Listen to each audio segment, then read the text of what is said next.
wabarakatuh. Salam sejahtera buat kita semua ya. Semoga kita dalam keadaan sehat selalu. Amin ya rabbal alamin. Baik, teman-teman Latsar angkatan 59 kita masuk pada coaching pertama. Pertanyaan saya untuk teman-teman Latsar ini di agenda satu siapa yang ngajar? Saya atau Pak Bu, Maliki atau Bu Amiroh, Pak. Amirah, Amirah, Pak. Pak. oke terusan untuk agenda duanya. Bu Lili Nurulia, Oh, Bu Lili, agenda tiganya. Ibu Budi Lestari. Oke, jadi ibu semua ya sekarang baru ketemu bapaknya ini. Baik ini teman-teman Latsar ya.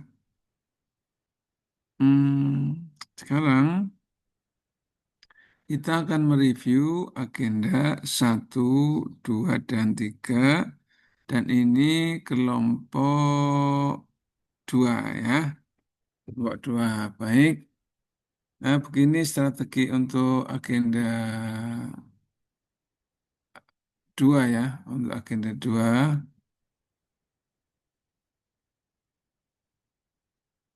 Untuk agenda 2. Untuk agenda satu 2 3 ini, review satu 2 3 strateginya begini.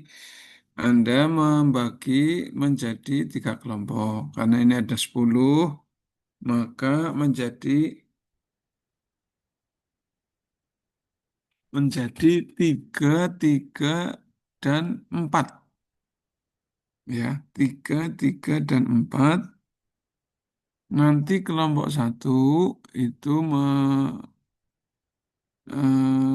resume materi agenda satu. Tapi dengan kelompoknya ya, melalui video call silahkan boleh grup WhatsApp ya dibuat. Kemudian nanti presentasi ya, presentasi mungkin bisa saling menguatkan di antara kelompok itu, di antara anggota kelompok itu. Kemudian selanjutnya agenda 2 sama ya, Anda meresume dan selanjutnya agenda 3 juga sama.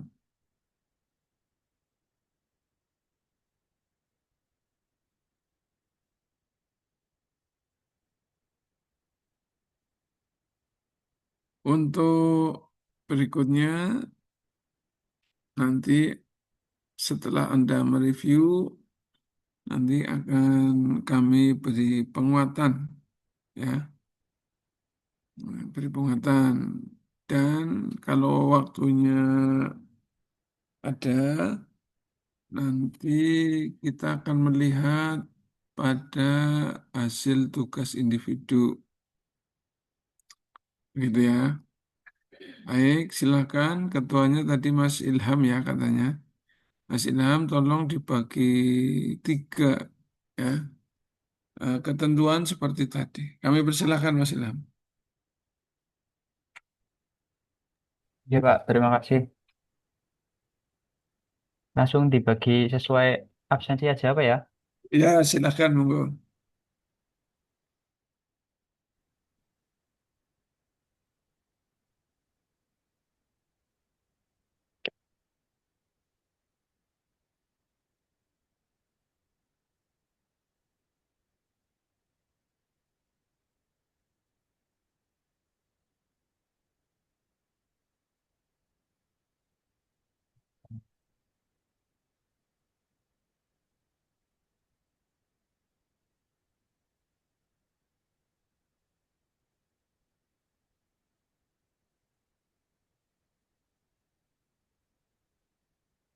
Mbak Arum bisa tolong dicatat ya.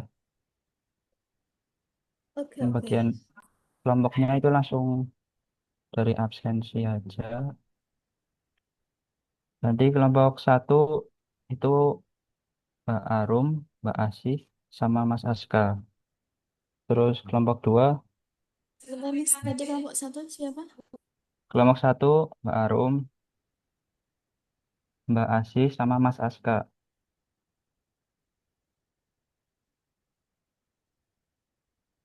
Terus Lanjut.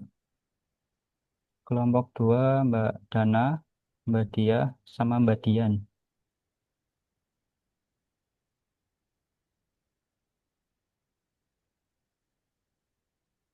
Terus kelompok tiga yang terakhir itu Mbak Febriana, Mas Brika, Mbak Hidayati, sama saya.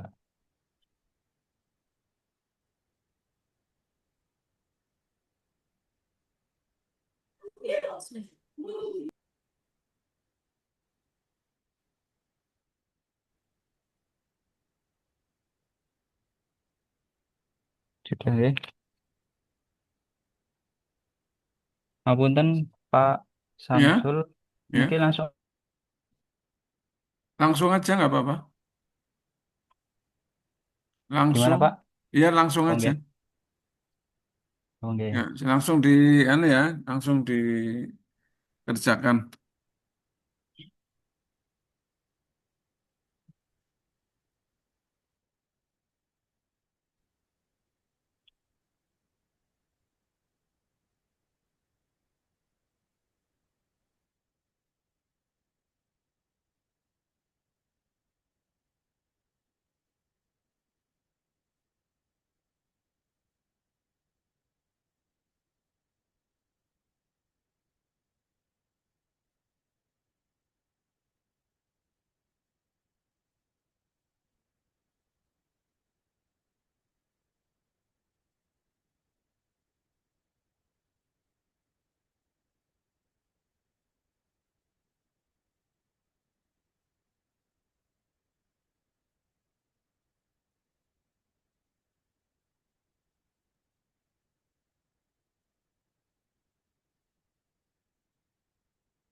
Udah selesai?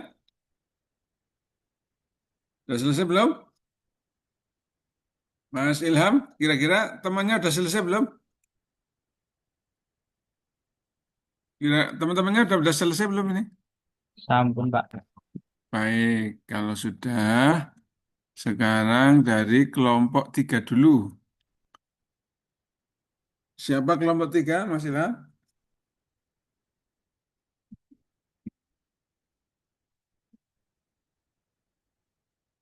Kelompok 3 siapa? Sama Mbak Febri, Mas Brika, Mbak Hidayati, sama saya sendiri.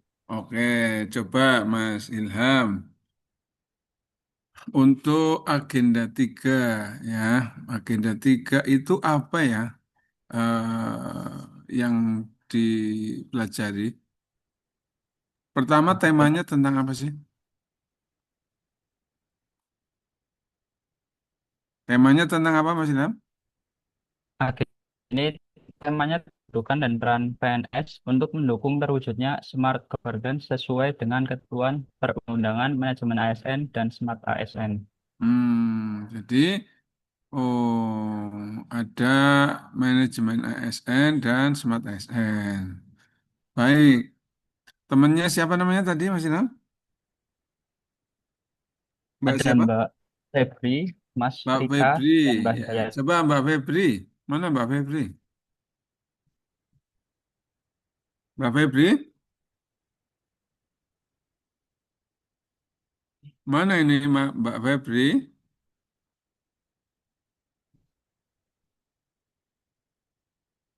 Nah, suaranya nggak ada Mbak Febri. Pak Febri mikrofonnya itu Pak Dicabut aja mikrofonnya Mbak agak Febri. dulu. Dicabut. Oke, sekarang mic-nya dihidupkan Mbak Febri. Mic-nya dihidupkan dulu. Bukan mic, mic itu loh. Mic,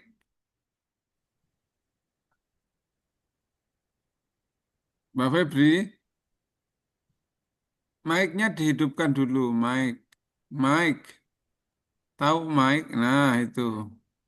Sekarang dicabut, mikrofonnya sekarang dicabut, headphone-nya dicabut. Nah, dicabut dari laptop coba. Lagi itu.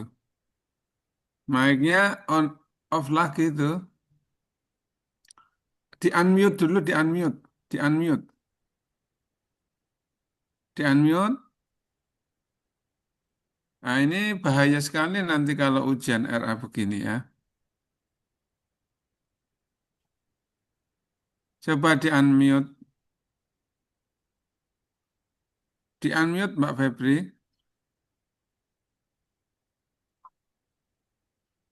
Ada yang dekat nggak ya dengan Mbak Febri ya?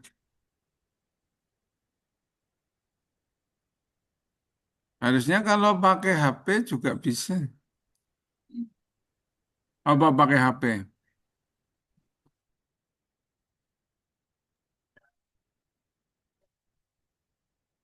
Ya nggak ada suaranya. Di unmute dulu bisa nggak di unmute?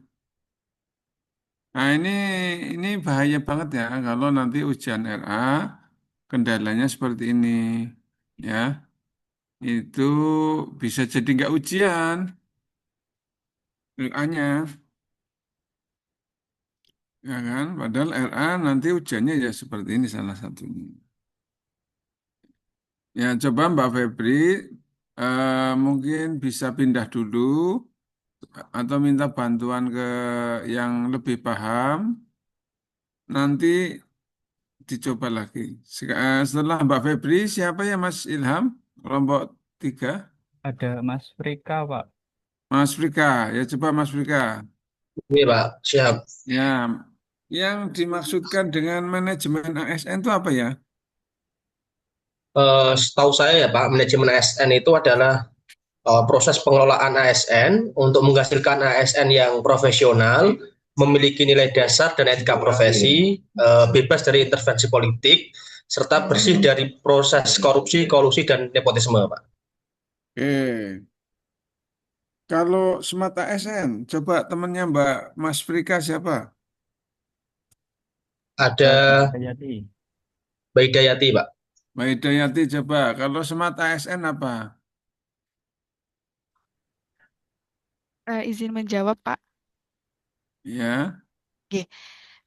Smart ASN adalah ASN yang profesional, berintegritas, adaptif, dan mampu memanfaatkan teknologi.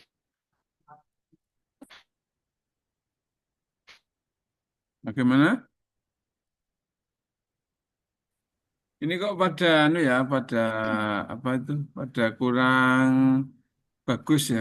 Ini kalau untuk ujian RA ya kayak gini repot. Padahal nanti yang ujian tuh jenengan ya. Kalau pengujinya itu agak tensinya tinggi bisa repot. Gimana Mbak Hidayati coba Mohon maaf, saya ulangi, Pak. ya.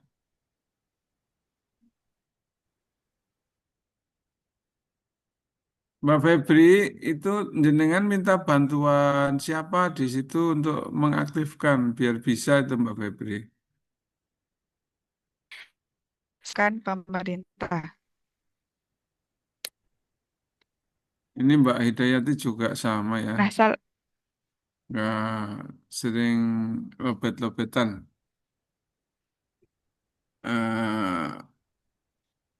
Ya, coba Mas Ilham, lagi Mas Ilham. Mas Ilham, Oke, Pak, siap. oke, Smart ASN itu apa Mas Ilham? Smart ASN, gitu, Pak. Paham saya. Yaitu mengarah kepada pembentukan karakter yang efektif, efisien, inovatif, dan memiliki kinerja. Jadi pembentukan karakter yang inovatif, Pak, dan efisien. Terus juga bisa beradaptasi dengan perubahan, misal perkembangan teknologi itu bisa memanfaatkan. Seperti itu, Pak. Hmm, kok kurang puas saya ya. Sekarang Mbak Mas Frika, coba.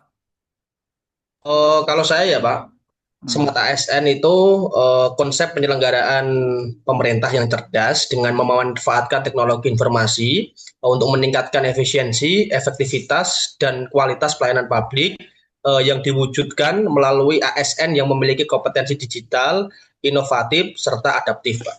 hmm, ya.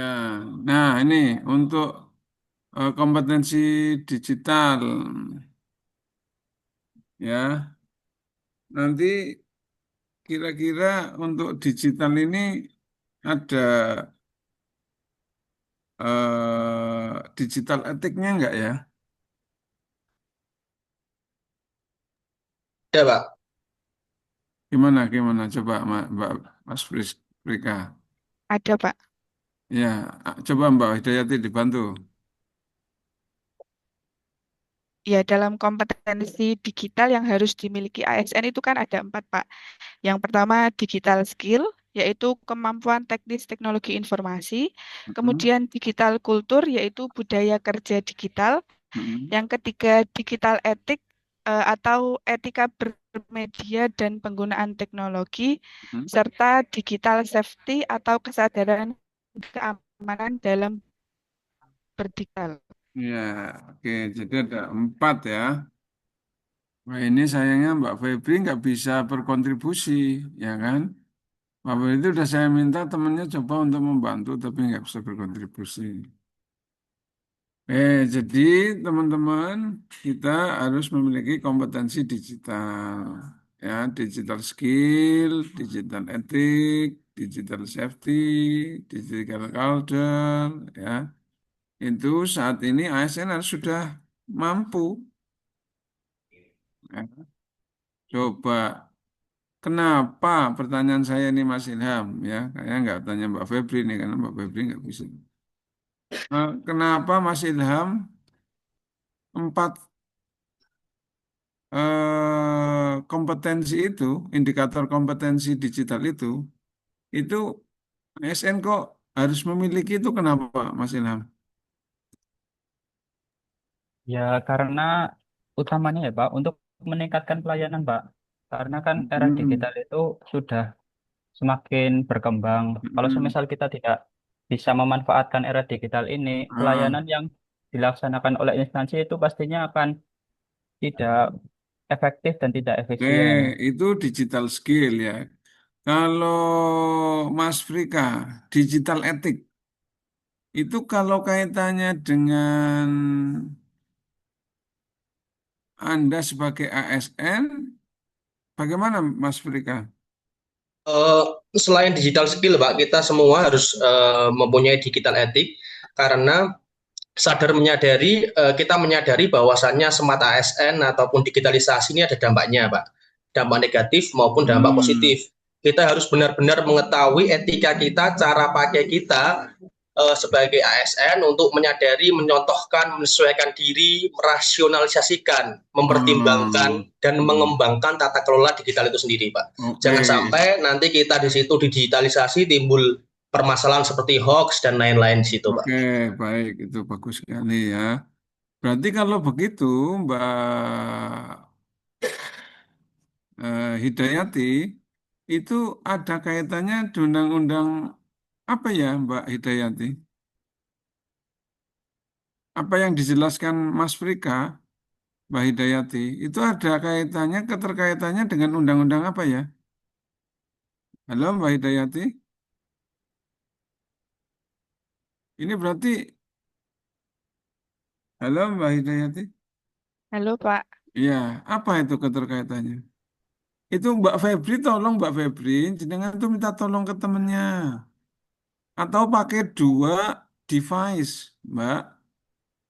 Ya pakai dua device itu Mbak Febri itu gimana? Kalau nggak pakai dua device Mbak, dari tadi dikasih tahu. Masa ini kasihan temennya. Coba apa? Nanti kalau dinilai yang dapat nilai cuma 3 orang ini. Apa Mbak Hidayati?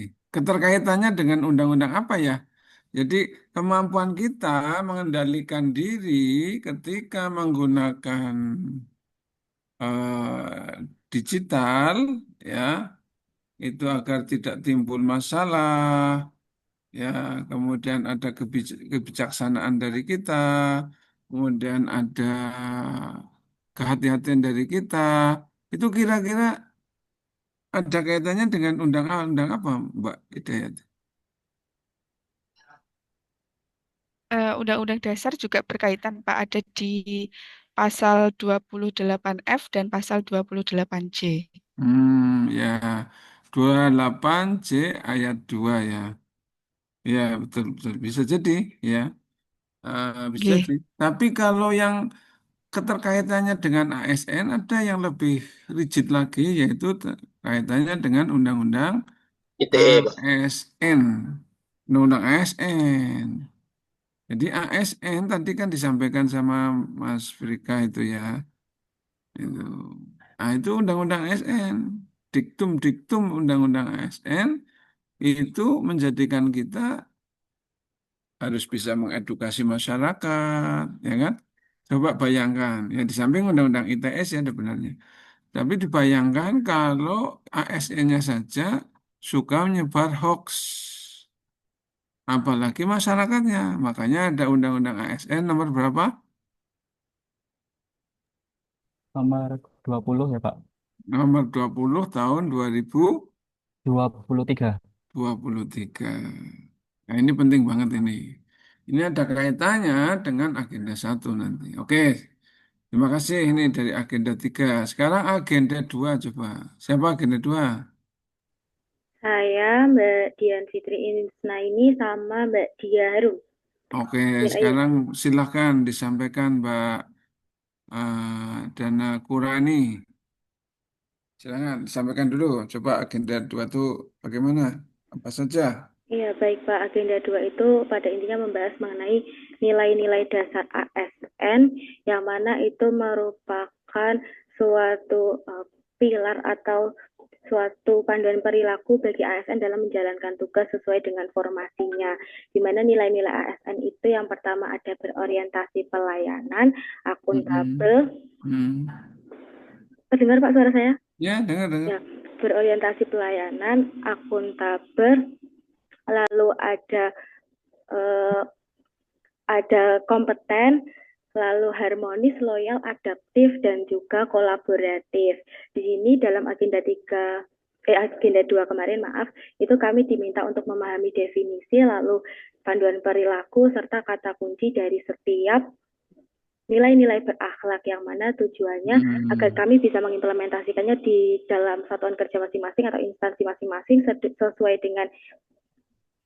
dengan tusi kami sehingga dapat menjalankan tugas ASN sebagai pelaksana kebijakan publik, lalu pelayanan publik dan juga pemersatu kesatuan bangsa, di mana nilai-nilai ASN ini memiliki dasar hukum, yaitu Peraturan Menteri Pan-RB nomor 20 tahun 2021, Pak, tentang core values dan juga employees. Oke, terima kasih Mbak Dana. Selanjutnya Mbak siapa? Selain Mbak Dana? Saya, Mbak. Pak. Oke, Mbak Dian. Dian nih ya. Tadi Oke. ada berapa ya? 6 apa 7 ya itu? Ada adaptif, ada apa berapa? Ada berapa Mbak 7. Dana? Ada Ada 7. 7. Oh, 7 Oke. ya. Oh, kalau 7 apa saja Mbak Dian? Yang pertama tadi berorientasi pelayanan, kemudian akuntabel, kompeten, harmonis, loyal, adaptif, dan kolaboratif. Iya, kalau disingkat jadi apa ya? Berakhlak. Oke, berakhlak ya. Oke. Orientasi layanan ya. Coba sampaikan, apa itu berorientasi layanan, Mbak? Berorientasi pelayanan itu yaitu memberikan pelayanan secara prima kepada masyarakat. Hmm. Eh, Secara definisi seperti itu, Pak. Oke, jadi sebagai ASN harus memberikan pelayanan yang prima ya. Yang prima itu berarti adalah cepat tanggap sekatan, ya kan, tidak membeda-bedakan, ya kan, oke, dan lain-lain. Sekarang kalau yang dimaksud dengan akuntabel, apa Mbak Dian? Kalau sayang ya, Pak? Iya, masih Mbak Ya, Dian ini. oke. Kalau akuntabel itu bertanggung jawab. Salah satunya ketika kita menjadi ASN, kita harus bertanggung jawab atas tugas yang kita miliki. Seperti itu, Pak. Jadi apa yang kita kerjakan bisa Tanggung dipertanggungjawabkan. jawabkan. Oke, baik. Ya, termasuk bisa diaudit, ya, bisa dilihat sama masyarakat. Apalagi saat ini tuntutan masyarakat begitu tinggi, ya, ada keterbukaan dan lain-lain, ya. Nah, sekarang temennya Mbak Dian siapa ya? Mbak Iya, Diah, Pak. Oke, Mbak Dia. Nah, ini Mbak Dia. Mbak Dia, apa yang dimaksud oke. dengan harmonis, Mbak Dia? Jadi dalam kita sebagai ASN bekerja, kita bekerja sama dengan saling menghargai, menghormati, saling peduli satu sama lain, sehingga terciptanya lingkungan kerja yang harmonis begitu, Bapak. Nah, oke. Ini gini untuk kelompok 3 maupun kelompok 2, kelompok 3 ya semuanya ini. Apa yang disampaikan Mbak Dia? Mbak Dia, Anda sudah berapa lama bekerja di tempat sekarang ini? Berarti di tempat sekarang baru 2 bulan. 2 bulan. Sebelumnya kerja di mana? Oke. Saya ini Bapak apa bantuin ngajar anak TPQ Ujar anak TPQ. gitu. Berarti ada Oke. teman-temannya di sana ya? Ada Ada teman-temannya? beberapa. Ada beberapa ya. Terus Oke. kalau yang sekarang itu baru 2 bulan, tapi ada beberapa teman juga. Oke. Sebagai apa Banyak. ya sekarang? Guru? Saya sebagai guru bimbingan konseling, Bapak. Guru Oke. bimbingan sering. Nah, sekarang nih, ini kan berkaitan dengan harmonis, juga dengan adaptif. Oke. Coba yang pertama, bagaimana bimbingan konseling ketika Anda dikaitkan dengan adaptif? Seperti apa kira-kira? Nanti implementasinya di madrasah. Oh, ya. Baik. Jadi untuk khususnya guru BK berkaitannya dengan harmonis, Saya Dengan mengutamakan, adaptif, adaptif, oh, adaptif. oke. Harmonis, harmonis dengan adaptif. Oke. Sekarang Jadi, harmonis sekarang adaptif dulu. oh, oke. Jadi Gimana? untuk eh, nilai adaptif yang saya implementasikan sebagai guru BK di madrasah yaitu dengan mengikuti perkembangan zaman yang saat ini apa apa masifnya teknologi Bapak. Jadi untuk di Hmm. madrasah ini kan masih belum ada layanan konseling berbasis digital. Jadi Hmm. saya ingin meningkatkan nilai adaptifnya untuk memasukkan optimalisasi media digital Hmm. untuk pelayanan Ah, konseling oke. begitu. Berarti kemarin memiliki 5 isu, salah satunya isunya apa? Salah satunya isunya adalah kurang optimalnya layanan dasar berbasis media digital begitu Bapak. Hmm, Layanan dan, dasar dan itu BK. akan diangkat berarti nanti Insya ya. Allah, nggih. Berarti sebagai bentuk ASN yang adaptif terhadap Nggih, teknologi, termasuk BK nggih. ya, bimbingan konseling. Ya. Bagus. Oke, sekarang yang harmonis ini. Pada harmonis ini setiap orang saja, ya Mas Ilham, Mas Aska, Prica, dan lain-lain, Mbak Hid, ya Mbak Asih, ini semuanya.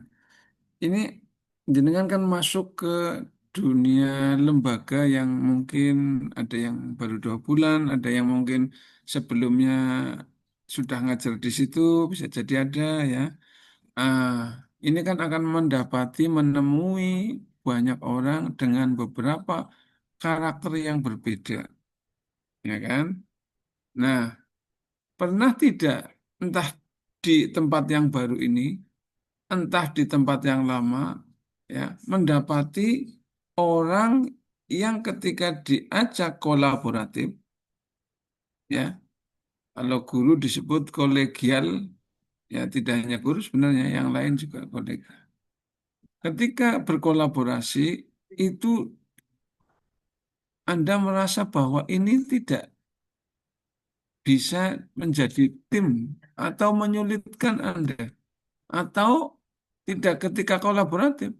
Di kehidupan sehari-hari, di pekerjaan itu Anda merasa dicuekin, ada orang yang nggak suka.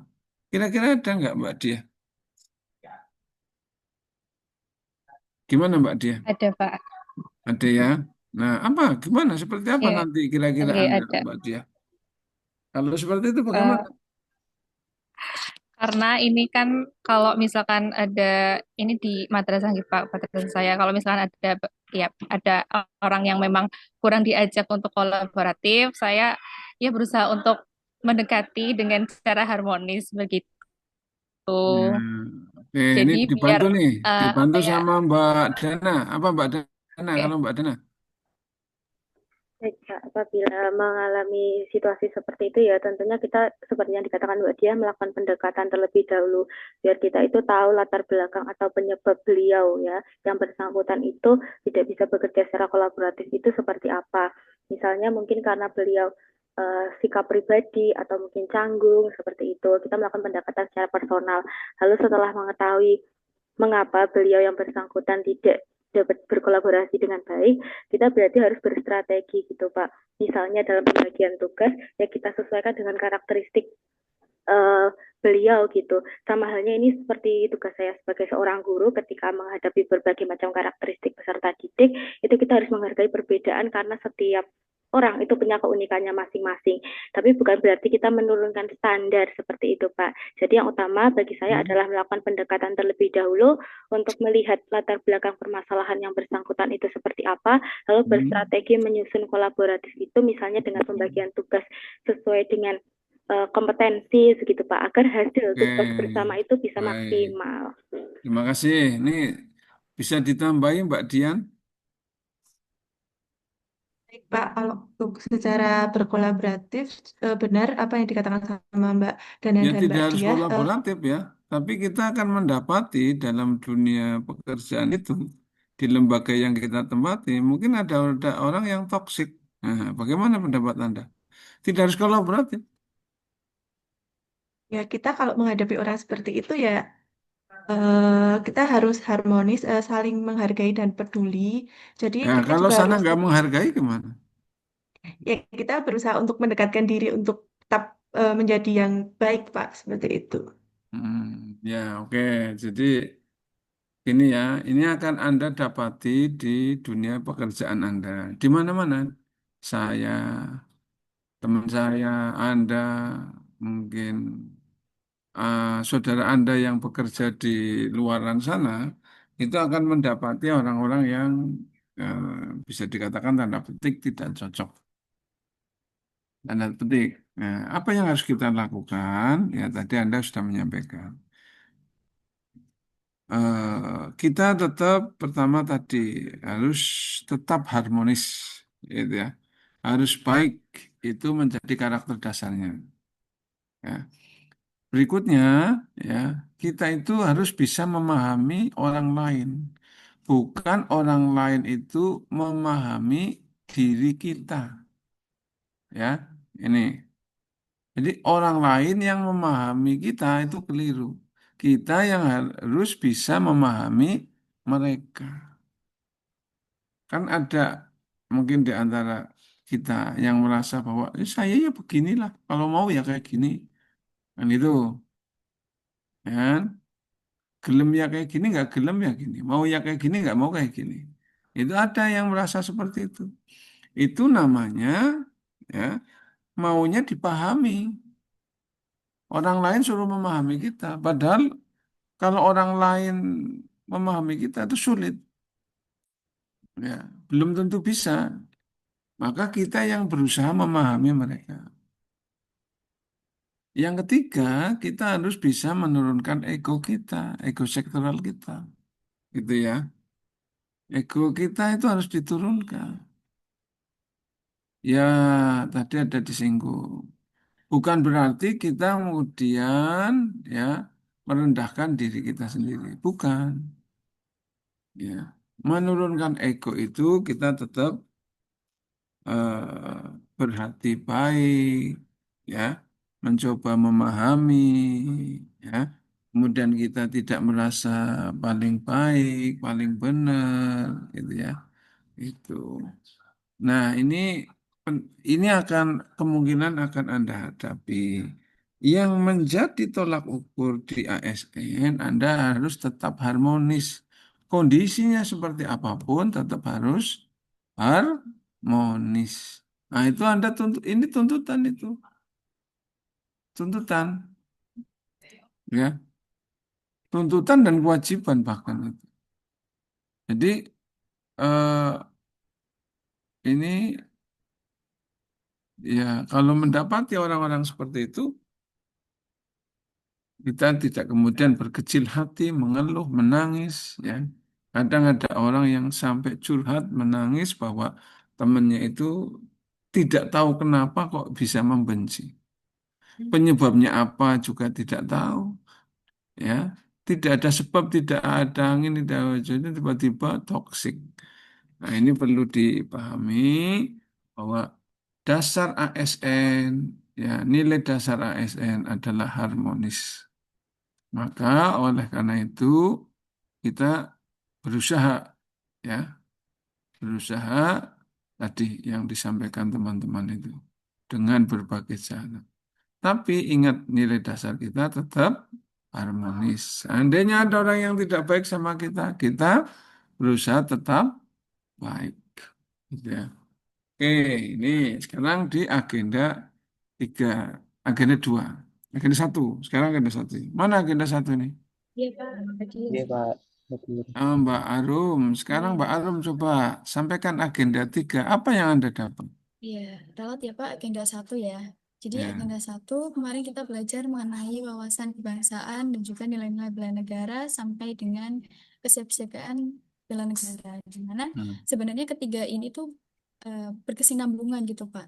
Jadi kalau wawasan kebangsaan itu lebih ke cara pandang kita tentang kehidupan berbangsa dan bernegara yang berlandaskan dengan Pancasila dan Undang-Undang Dasar serta Bhinneka Tunggal Ika.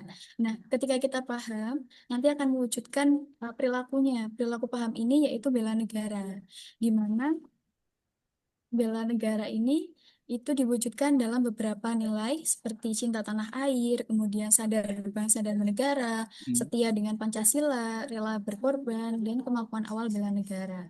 Nah, kemudian dari pemahaman dan sikap ini dipertajam lagi melalui analisis isu yang kemarin kita belajar bersama, dan kemudian diwujudkan tindakan nyata melalui kesiapsiagaan bela negara. Seperti itu, Pak. Oke. Singkatnya. Nah, temannya siapa ya, Mbak? Temannya, Mbak, siapa temannya? Kalau ada Mas Asra sama Mbak Asi. Oke, Mas Akbar, coba dilanjutkan. Apa? Oke, izin melanjutkan gitu, Pak. Ya. Terkait di agenda satu kemarin juga kita diberikan tugas untuk mencari isu-isu yang ada di instansi masing-masing. Kemudian Mm-mm. kita mencoba menganalisisnya dan eh, kita mencoba untuk membuat refleksi sebagai solusi dari pemecahan masalah tersebut. Hmm. Oke, baik. Coba Anda isunya apa? Satu saja. Oke, kalau saya mengambil isu tentang belum optimalnya informasi tentang administrasi pendaftaran pernikahan di Hmm. KUA Kecamatan Tahunan. Oke, Karena baik. Sekarang oke, temannya siapa temannya? Temannya Anda siapa ini? Kasih, ada Pak. Mbak Asih. Mbak, coba Mbak, dilanjutkan Mbak. Apa? Jadi setelah dijelaskan oleh Mbak Arum dan Mas Aska, itu Ah, penjelasannya ada tiga materi, Bapak. Yang pertama ya. yaitu materi tentang wawasan kebangsaan dan bela negara. Seperti yang kita Mm-mm. ketahui tadi sudah dijelaskan oleh Mbak Arum. Mm-mm. Jadi dalam wawasan kebangsaan itu mencakup ada lima hal. Ada cinta tanah Mm. air, ada sadar berbangsa dan bernegara, ada Mm. setia pada Pancasila, ada rela berkorban, dan kemampuan awal bela negara. Lalu dilanjutkan pada materi kedua yaitu tentang analisis isu kontemporer, Bapak. Pada Oke. analisis isu kontemporer, kedengaran Bapak Ya, kedengar. suara saya? Ah, oke. Pada analisis isu kontemporer di situ dijelaskan tentang macam-macam isu yang berkembang pada saat ini gitu. Oke. Nah, di situ juga pada era digital ini ancaman terhadap negara tidak lagi hanya bersifat fisik atau militer gitu. Oke, Dan baik. diakhiri, Ah, oke, Bapak. terus ada lagi? Sudah Bapak. Udah ya. Sambung. Ya. Baik. Sekarang saya berikan sebuah contoh. Ya, saya akan menayangkan sebuah contoh. Ini untuk ini dia ya. Sudah nampak? Sudah. Nampak? Iya. Ya, Ya, Pak. nampak ya. Ini ada orang sholat Jumat di Sarang Rembang. Ini di jalan utama sepertinya ya, jalan utama. Sholat Jumat. Kemudian sholat Jumat itu menggunakan jalan. Coba nih agenda 3, Mas siapa ya namanya tadi? Atau semuanya service? Ini karena sudah masuk ke penguatan berarti semuanya. Kira-kira dia sedang melakukan nilai apa ketika melakukan sholat itu?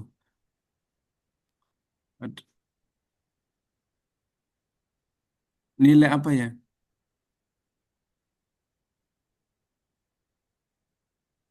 Halo? Melakukan nilai apa kira-kira itu? Mas, ini yang Mas Friza, nilai apa yang ada dalam kegiatan orang sholat Jumatan di Rembang itu? Ini yang dinilai ini yang orang yang jalan atau orang yang sholatnya, Pak? Ini kan ya Anda terserah mau nilai apa yang terkandung dalam tadi itu Anda kan kita kan belajar bela negara ya Iya. kan. Di bela negara itu kan ada materi ya kan, ada 4 konsensus dasar berbangsa dan bernegara. Katanya tadi, kata Mbak siapa tadi, bahwa kita itu harus eh, ketika bersikap, berperilaku, itu cara pandang kita. Jadi tadi ada kan wawasan kebangsaan. Jadi cara pandang kita ketika bersikap, berperilaku, itu harus berbasis 4 konsensus, ya, yaitu konsensus dasar berbangsa dan bernegara.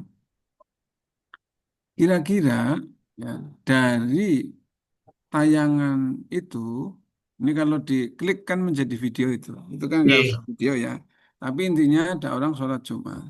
Kan 4 konsensus itu apa saja Mas Fitra? Fitra? Pancasila sebagai dasar dan ideologi negara, Undang-Undang Terus, Dasar oke. 1945 sebagai konstitusi negara, Hmm, NKRI sebagai bentuk negara, Bhinneka Tunggal Ika sebagai semboyan persatuan, Pak. oke. Nah, terus kan ada nilai-nilainya. Di Oke, Pak. Pancasila ada nilainya. Kira-kira orang yang sedang sholat itu sedang melaksanakan nilai apa, Mas Eh, Fitra? Nilai ketuhanan, Pak. Artinya Pancasila, Pak, sebagai Oke, dasar dan berarti ideologi negara. nilai religius ya. Oke. Nah, pertanyaan saya, ketika jalan itu digunakan untuk sholat, itu ada orang lain yang mau lewat tidak bisa. Iya. Kira-kira itu mencederai nilai apa? Eh, Ayo, mencidra- Mencidrai nilai ada ya yang nilai bisa. itu sendiri, Pak, nilai religius itu sendiri, terus nilai persatuan juga mencederai, kan seperti itu, Pak. Artinya Ya, Indonesia ini nah, kan bukan hanya satu agama, Pak, oke, berbagai macam agama. oke, Kita ada masjid di situ yang diciptakan untuk ya, sholat, tapi jalan ya, raya ini kan bukan urusan agama, Pak, tapi oke, urusan kepentingan banyak ya, orang. baik, ini Mas Frija ya. Kemudian Oke. yang tadi nih Mbak Asih, bagaimana pendapat Anda nih tadi bela negara? Ayo, halo itu di depan dulu, di unmute dulu. Ini tadi Mbak Mas Frija bahwa orang itu bisa dikatakan Orang pakai ketawa gue dimatikan. ibu kelarak le. Dabah. Mas Frija dimatikan. Dalam, Pak. Di unmute, sampean di unmute. Nah, silakan Mbak Asih. Coba tanggapi pendapatnya Mas Frija. Eh, saya setuju dengan yang disampaikan oleh Mas Prisha tadi, Pak. Itu yang disampaikan bahwasanya adalah nilai-nilai yang terkandung di poin gambaran tersebut itu mengandung bahwa nilai yang itu kesadaran berbangsa dan bernegara. Juga terdapat nilai religius di dalam kejadian tersebut. Kayak gitu, Berarti nggak Pak. masalah ya kalau begitu sholat di situ ya. Kan itu Sebenarnya sholat bermasalah, wajib. Bapak. Itu sholat Iya. wajib, ya kan? Sholat wajib tuh Jumatan. Tapi tadi Mas Frija menyampaikan itu tidak bisa karena melanggar yang lainnya. Aturan. Bahkan bisa menjerumus ke nilai Sudah. NKRI. Ya, Betul, bagaimana Pak. ini Mbak Asih? Anda orang Muslim disuruh sholat wajib, ya kan? Ah, bagaimana Mbak Asih? Bisa berpendapat? Mbak Arum? Kalau Mbak Arum, ada pendapat? Iya Pak, saya sebenarnya setuju ya Pak. Sebenarnya kalau dari positif memang nilai ini mendukung sila pertama terkait dengan spiritual. Namun kalau misalkan dilihat dari nilai negatif juga ini mengganggu kenyamanan karena kan kita hidup bangsa Indonesia itu kan tidak hanya Nah iya, terdiri dari berarti kan Anda agama melanggar Islam. nilai, berarti kalau ini kemudian kita, oh itu melanggar nilai keadilan tuh, berarti Anda Ya, sedang melanggar nilai religius dan pasal 29 ayat 2. Ayo, di pasal 29 bahwa negara menjamin orang beribadah, ya kan? Orang memeluk agamanya, ya. Coba bagaimana Mbak? Ada yang mau berpendapat? Saya lagi, Pak, sebentar, Oh Pak. iya, bagus ini Mas Frija. Negara menjamin kita berbangsa dan bernegara, Pak. Beragama juga negara menjamin. Akan tetapi, Pak, Indonesia ini negara Pancasila. Di situ ada berbagai macam agama, suku dan budaya. Misal, Pak, ada di situ banyak agama, ada Kristen, ada Konghucu, ada Buddha. Sementara itu tempat untuk melaksanakan sholat itu kan masjid, Pak. Jelas, pendirian masjid pun kan diizini oleh negara. Nah, Mm-mm. ketika orang-orang Kristen ini kan Jumat dia itu kan nggak melaksanakan ibadah, Pak. Ketika mau Mm. aktivitas di situ sangat terganggu. Artinya dia itu orang yang tidak Islam atau non-Islam itu menganggap bahwasannya agama Islam memblokade terhadap seluruh agama dengan Ya, cara ya, dia ya. melaksanakan kewajiban tidak pada tempatnya. Emang kan Oke. jalan bukan tempat ibadah, Pak, sebenarnya kan gitu, Pak. Ya. Nah, bagus nih. Coba Mas Prica nih. Ini teman yang lain lagi nih. Ada kasus lagi, ya kan? Orang membangunkan sholat malam jam 3 pagi menggunakan speaker. Ada orang eh, membaca ayat Quran 30 juz juga pakai speaker. Ada orang tarhiman ya sebelum Jumatan itu dari jam 10 sudah disetel.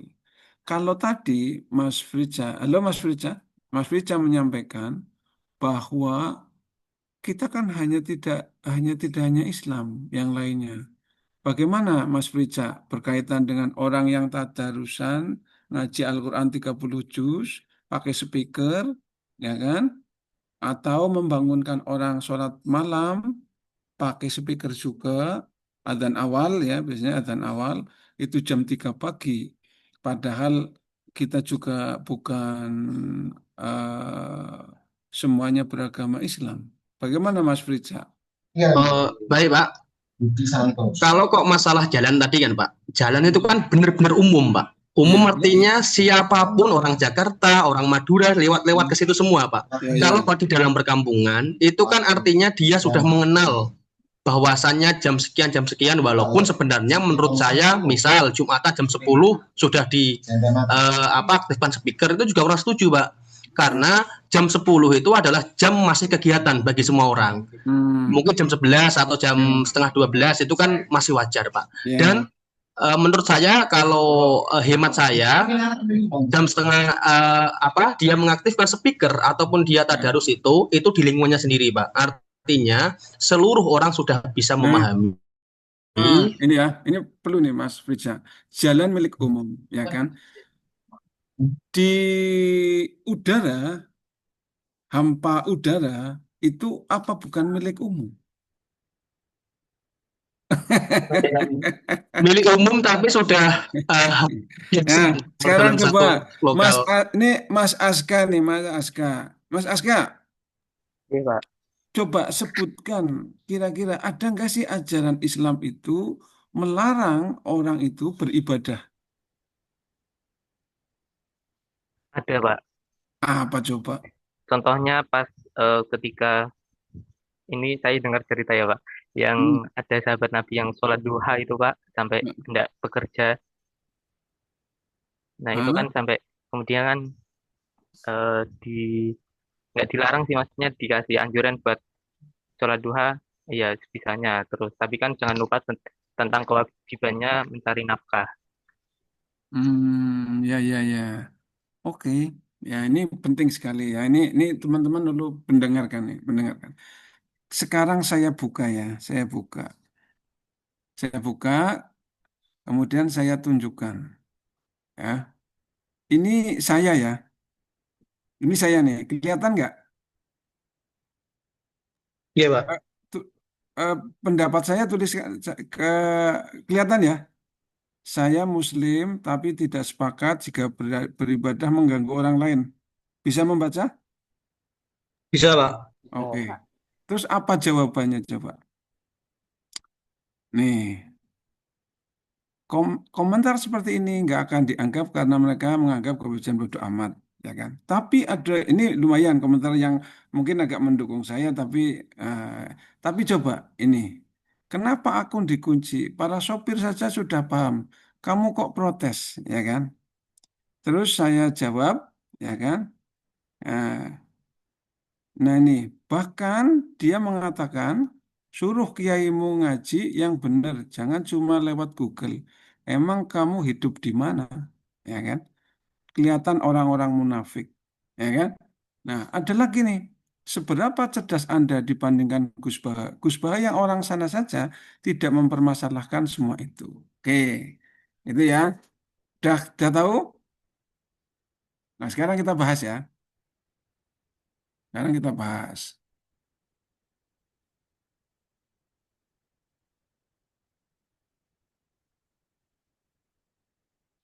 Sekarang kita bahas bareng-bareng ya. Baik, pertama ya, Anda keterkaitan dengan ASN ya. Anda di Undang-Undang ASN nomor 23 nomor 20 tahun 2023, nomor 5 tahun 2014 itu kita harus ya diktumnya itu melaksanakan kebijakan pimpinan pemerintah, melaksanakan kebijakan pemerintah. Itu yang pertama. Yang kedua, kita harus loyal, patuh, taat terhadap pemerintah. Oke, sekarang ini kita nggak ngaji dulu nih. Yang pertama di pasal 29 ya, bahwa negara menjamin. Saya tadi bagus ini dari Mas Frica itu ada gambaran. Jadi negara itu sudah menjamin ya, kita mau Islam, mau Kristen, ya, mau bahkan mau Yahudi pun ya, tidak masalah. Kalau di Undang-Undang Pasal 29 tuh itu nggak disebutkan agama apa saja. Tapi nanti di Undang-Undang Dukcapil akan terbentur pada fasilitas yang diberikan itu hanya 6 agama. Tapi di Undang-Undang 29 kita mau beragama apapun itu dipersilahkan, dijamin. Mau hanya memiliki kepercayaan pun ya dijamin juga. Bebas ya beribadah ya sesuai dengan keyakinannya dan kepercayaannya. Itu. Jadi mereka tidak salah kalau melihat pasal 29 ini. Tapi coba di pasal 28 J ayat 2 ada batasan hak bagi siapa saja. Hak apa? Ya hak apa saja. Hak berpendapat, hak beribadah ketika sudah mengganggu ketertiban umum.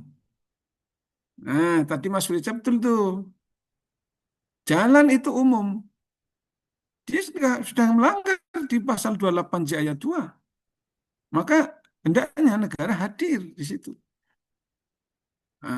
Ya kan? Ini Mas Fritz bagus tadi itu ya. Kemudian nih, kemudian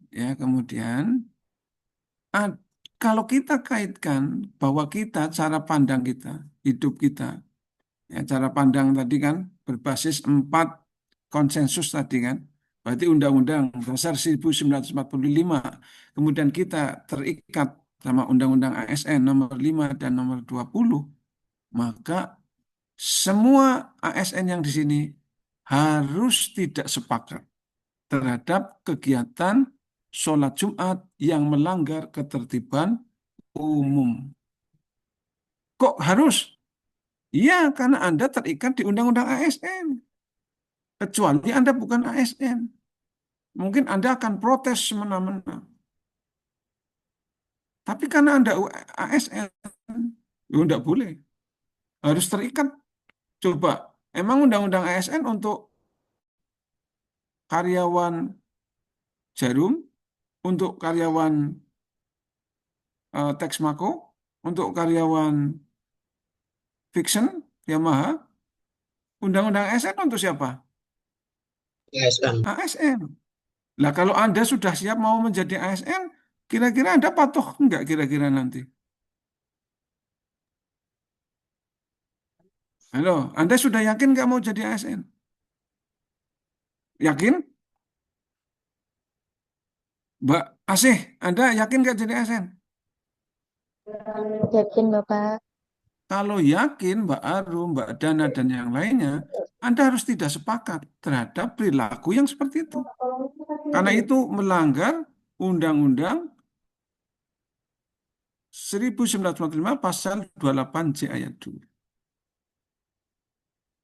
Nah, sekarang siapa sih yang merumuskan Pancasila, Undang-Undang? para tokoh nasional dan ulama. Ini buktinya. Kalau Anda bukan ASN pun, Anda akan harus patuh dan taat terhadap pemerintahan yang sah. Sesuai dengan ayat Al-Quran. Atiullaha wa atiur rasul wa ulil amri minkum. Kalau Anda bukan ASN pun, Anda harus tetap taat. Itu perintah agama. Ya kan? Atiullaha itu fi'il amar ya, Mas Abdurrahman, Ibadur Rahman, ya kan? Oke, oke. Fi'il amar berarti perintah dari siapa itu? Dari yang Perintah dari Allah. kuasa. Nah iya. Loh, kadang kok kita nggak patuh terhadap pemerintah. Nah, itu yang pertama. Ya, jadi ada keterkaitan. Tidak, Anda ketika membaca wawasan kebangsaan itu tidak ada yang bertentangan dengan agama Islam, Kristen, Hindu, Buddha, Konghucu. Tidak. Sekarang lagi. Tadi disampaikan Mas Azka bahwa Nabi pernah mengingatkan orang yang sholat terus-menerus, ya kan? Tapi tidak mau bekerja, ya kan? Kenapa? Karena di ayat yang satunya itu bahwa mati, hidup, bahkan melempar sesuatu pun itu adalah Allah yang melempar. Falam taqtuluhum, ya, silahkan dilanjutkan. Wama romaita, ya, ya, falam taqtuluhum ila akhirih. Sampai jadi yang membunuh itu bukan kamu tapi Tuhan. Yang melempar juga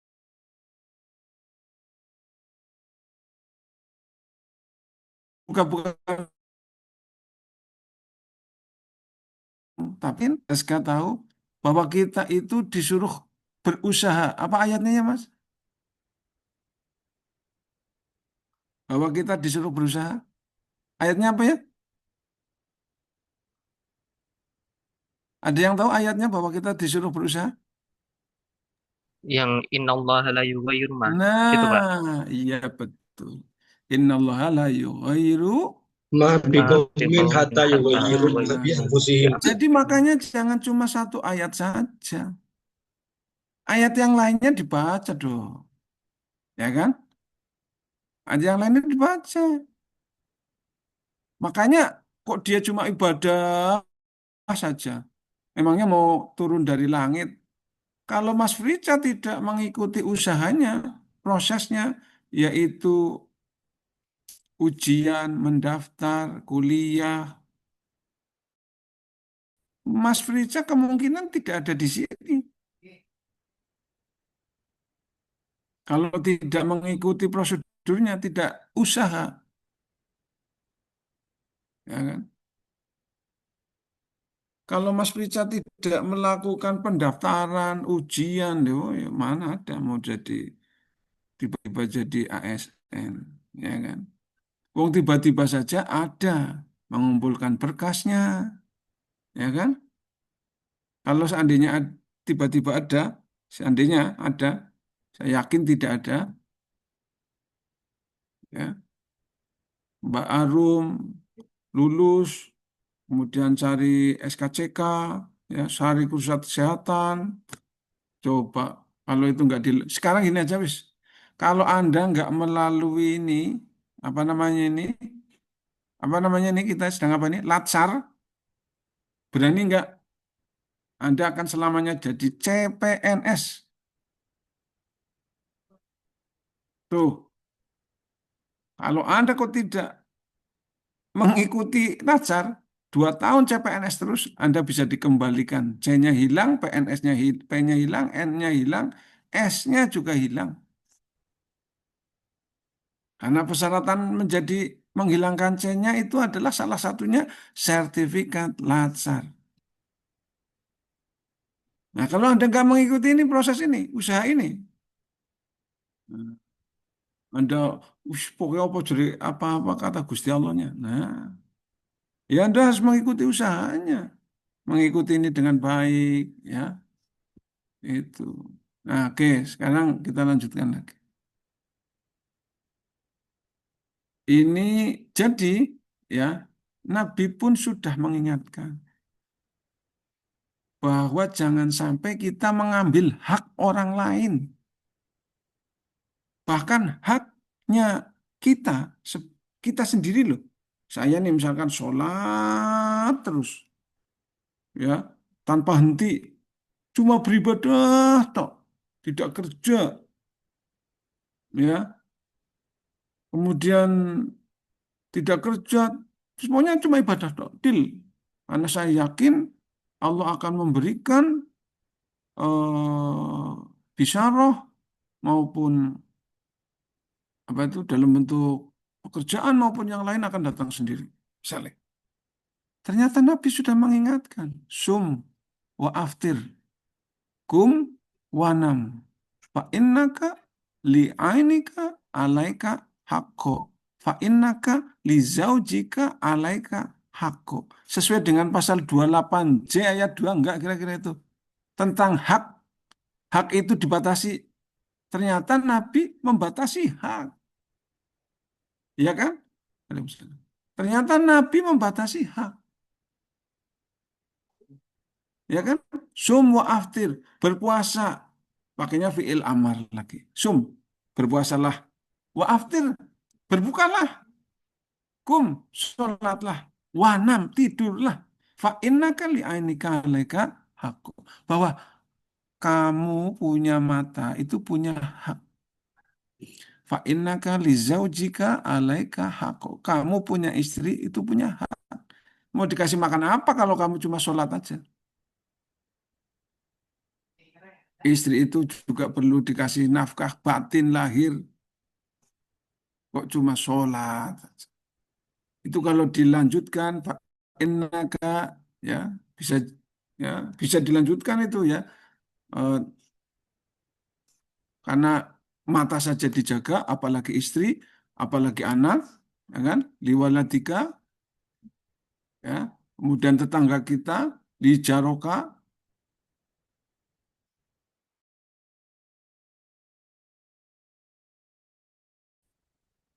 sesuai dengan pasal 28. Ya kan? Harapan saya dua. Tuh, perhatikan. Maka tadi saya tidak sepakat. Karena ajaran Islam itu, ini Muslim semua atau ada yang non-Muslim?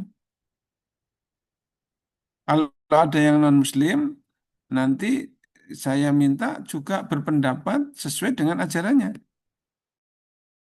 Ada yang non-Muslim? Mas Ilham, sebagai ketua Islam semua ini? Mbak Mas Frica, Islam semua Semua, ini ya? Pak. Dan Nah, oke, kita lanjutkan ya. Sekarang lagi. Sekarang lagi nih ya. Kita lanjutkan lagi. Jadi tidak bertentangan dengan pasal 28C. Bahkan itu ajaran Islam. Bahkan Nabi pernah mengingatkan sahabat Mu'ad. Sahabat Mu'ad itu ngimami Isya lama sekali. Bacaannya panjang. Kemudian ada makmum yang punya kambing. Belum dipakani. Akhirnya dia keluar. Apa ya namanya Mas Frica kalau keluar itu? Kalau keluar dari sholat namanya apa? Kalau keluar dari Islam murtad, Pak. Bukan keluar dari sholat. Sholat jamaah. Apa Mas Aska? Keluar dari sholat, kita makmum. Kemudian kita jadi munfarid. Namanya apa? Mufarokoh, Pak. Nah, mufarokoh. Kita mufarokoh. Itu ada itu sahabat yang mufarokoh. 2 orang. Kemudian sahabat Mu'ad bilang begini. Dasar munafik. Ya kan? Sampailah kepada Nabi. Nabi memanggil sahabat Mu'ad. Hei Mu'ad, apakah kamu akan mempersulit Islam? Apakah kamu akan membuat takut Islam? Berarti tadi yang disampaikan Mas Rica, orang yang mengganggu jalan raya umum itu, coba itu kalau kita baca banyak yang berkomentar dasar orang Islam sok-sokan, betul? Iya kan? Jadi menyudutkan Islam, mentang-mentang di sini mayoritas. Saya kebetulan pernah di India, pernah di Korea. Janganlah kita mentang-mentang mayoritas, karena di sana juga kita minoritas. Mau sholat saja itu nggak pakai speaker di sana. Saya mau cari masjid itu ya nggak ada speaker, speaker pengen dikemprung, pengen di ya habis kalau pakai speaker di sana.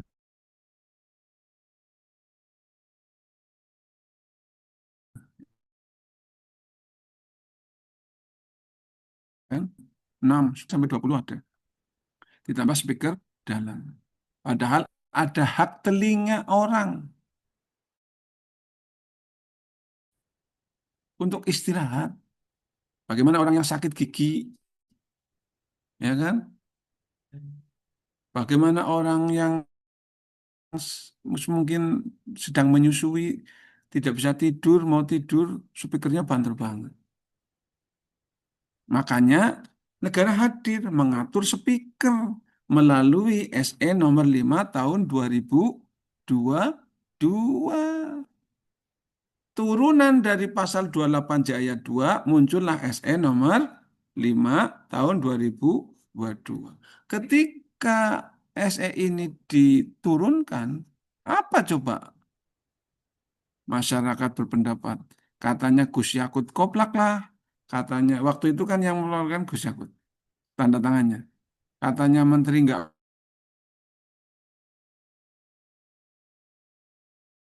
paham lah. Katanya mau mengkerdilkan itu ketika mengatur TOA sudah dikaji secara syar'i dan sosial. Sosial itu seperti apa? Sosial itu seperti tadi. Kalau ada orang sakit, ya kan? Itu yang dipentingkan orang yang sakit, bukan azan pakai toa, bukan. Azan tuh cukup azan 5 waktu yang diatur di SE nomor 5 itu. Kalau tarhiman itu 10 menit sebelum azan. Boleh. Kenapa? Kita harus melihat sosial dong. Nabi begitu peduli terhadap kemanusiaan. Ya, tadi nih Mas Fritza. Kalau ada orang yang membangunkan sholat malam jam 3 pakai speaker, itu sudah tidak sesuai dengan SE nomor 5 tahun 2022. Dan juga tidak sesuai dengan hadisnya. Karena hadisnya orang azan pertama yaitu sahabat Bilal dengan sahabat Umi jaraknya 50 ayat. Jadi sahabat Umi itu yang menyerukan azan subuhnya, ya sahabat Bilal sebelumnya itu azan pertama, azan keduanya kan subuhnya. Itu jaraknya 50 ayat. Kalau Anda baca Yasin 83 ayat, berapa menit? 10 menit kan? 15 menit kan? Berarti sudah sesuai SE itu. Tuh, ditambah ada ancaman dari Nabi. La yadkhulul jannah man la ya'manu jarohu bawa iko. Diancam sama Nabi itu malahan. Kalau kita sampai mengganggu orang lain, tetangga masjid.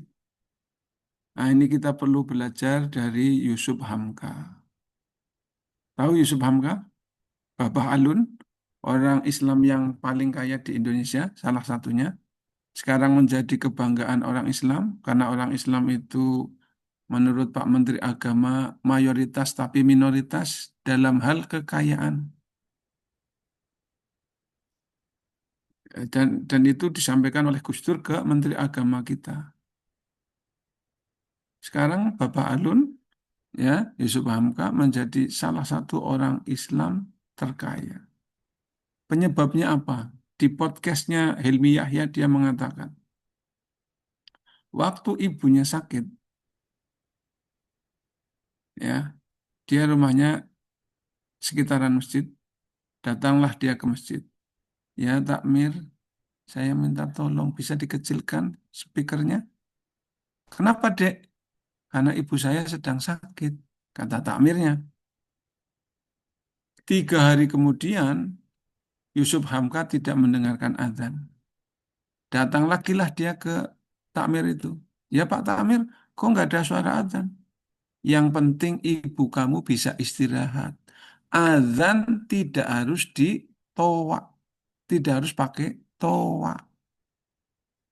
Memang ada dalilnya azan pakai toa,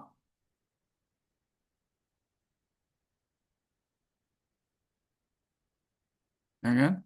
Setelah itu Yusuf Hamka, "Dah, ternyata Islam ini begitu toleran, begitu toleran. Islam ini ternyata begitu toleran." Akhirnya dia terenyuh, akhirnya dia tertarik dengan Islam. Nah, inilah ada korelasi tuh dengan sahabat Mu'ad yang ditegur sama Nabi. Hei Mu'ad, apakah kamu akan mempersulit Islam? Apakah kamu akan membuat takut orang terhadap Islam? Kenapa? Ya karena itu so beribadah tapi tidak melihat hak orang lain. Jadi kalau Anda mengatakan wawasan kebangsaan, cara pandang kita, ya, cara sikap kita, berperilaku kita, ya,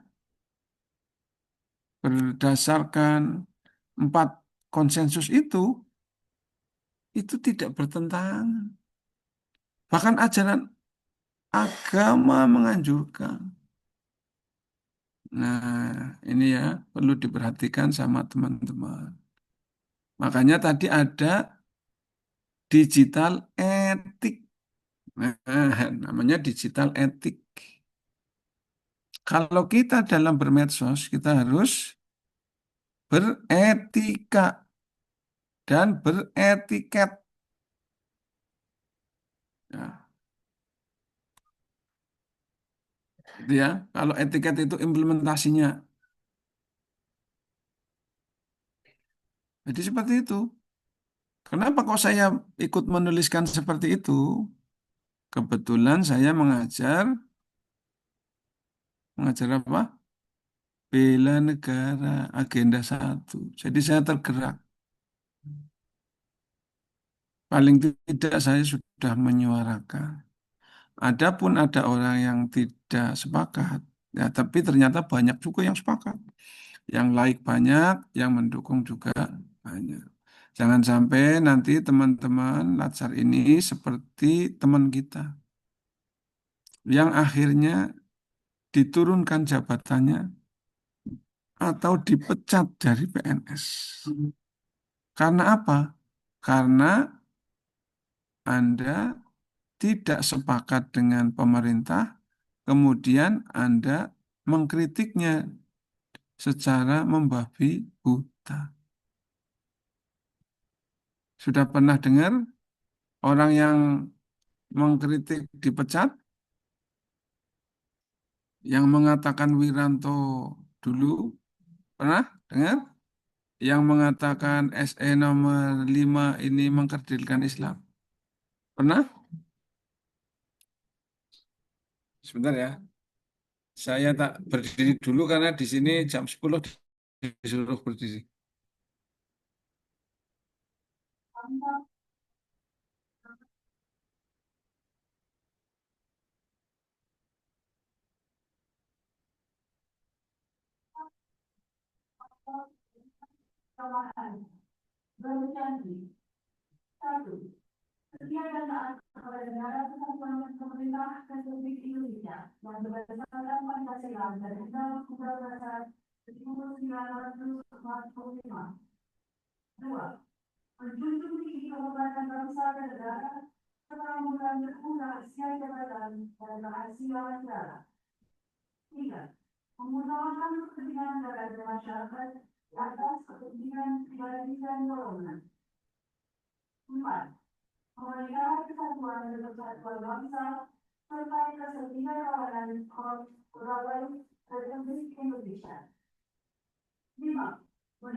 Ya, kita lanjutkan ya.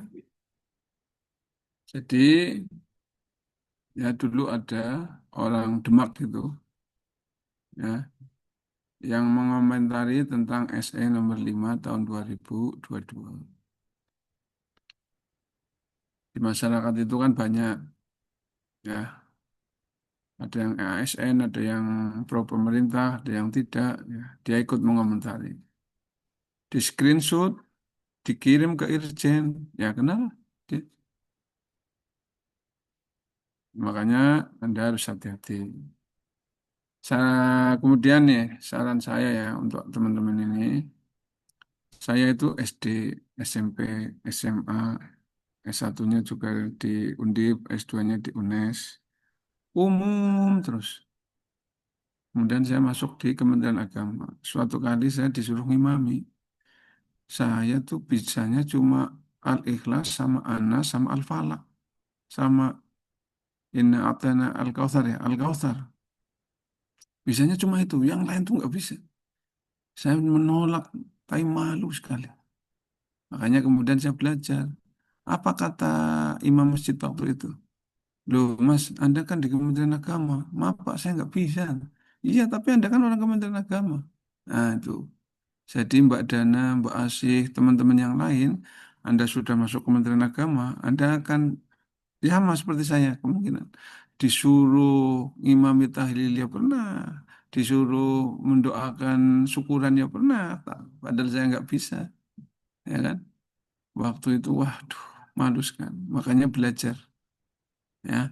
Karena Anda di Kementerian Agama, masyarakat itu melihatnya Anda Kementerian Agama, itu satu. Jadi Anda literasi agamanya ditambahi. Yang kedua, literasi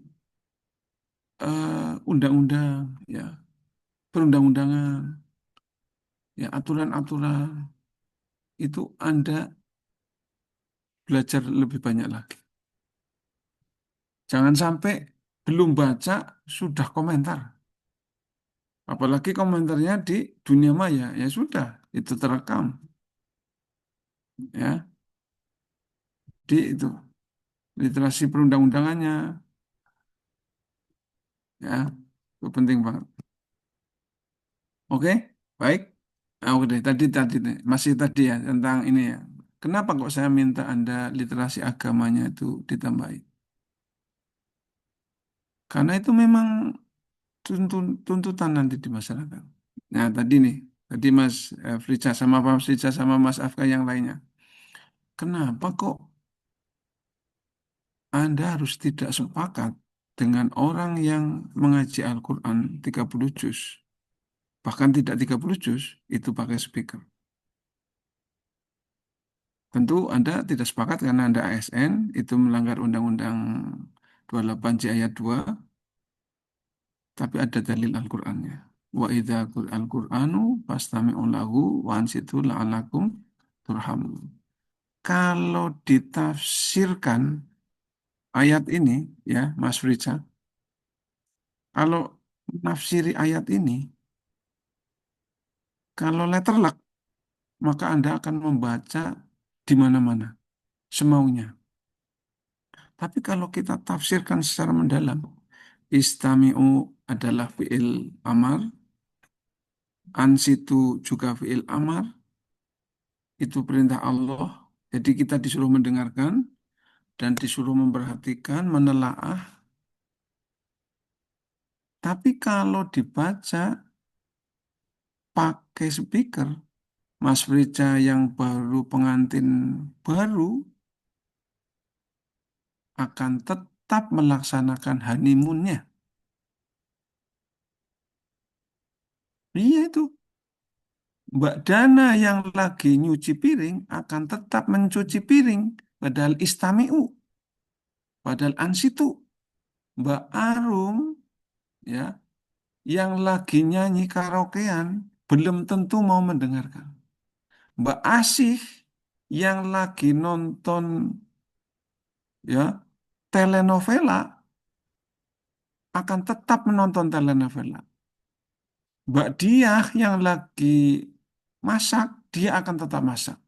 Mbak Hidayati Nurul ini, Mbak Dian yang lagi ngajar, akan tetap ngajar. Padahal tamiu. Padahal situ. Itu perintah Tuhan, perintah tertinggi.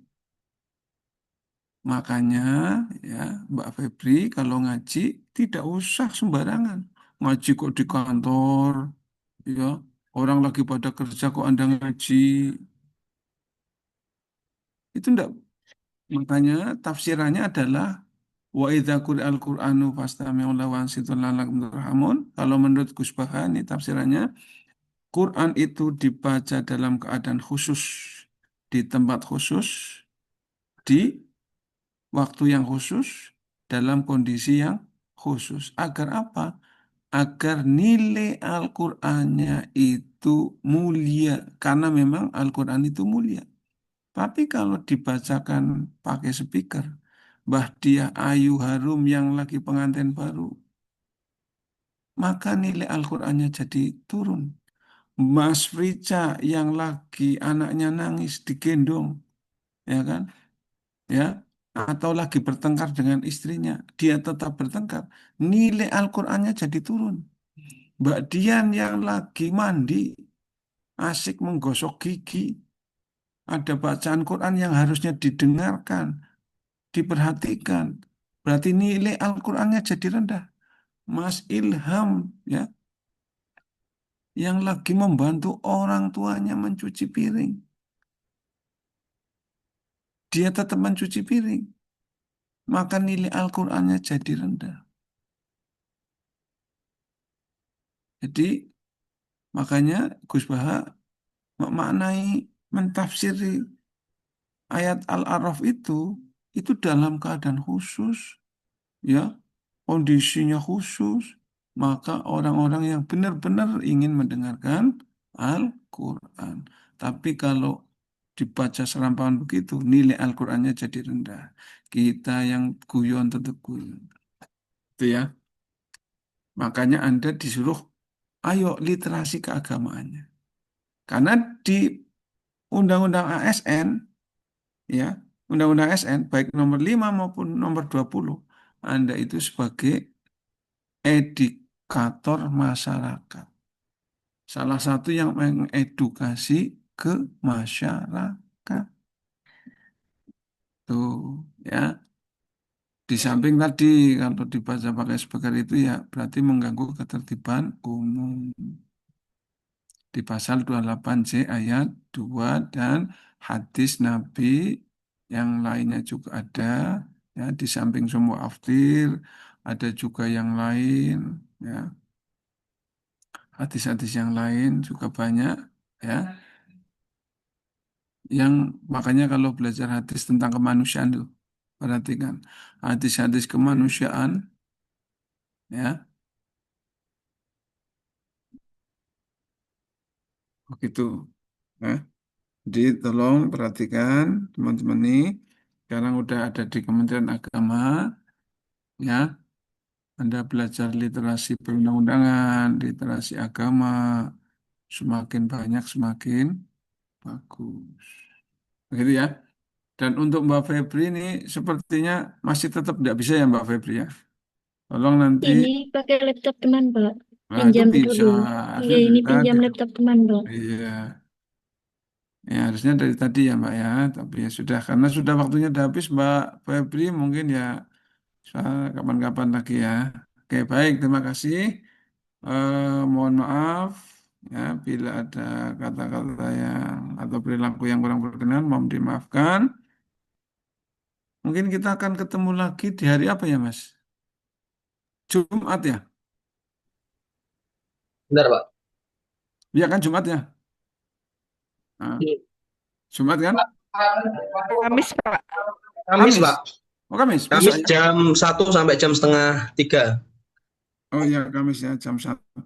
Ya, oke. Siapkan tugas yang sudah diberikan oleh pengampu sebelumnya, yang tugas individu itu disiapkan, ya. Tolong nanti disajikan ke saya dan sudah ada core isunya kan?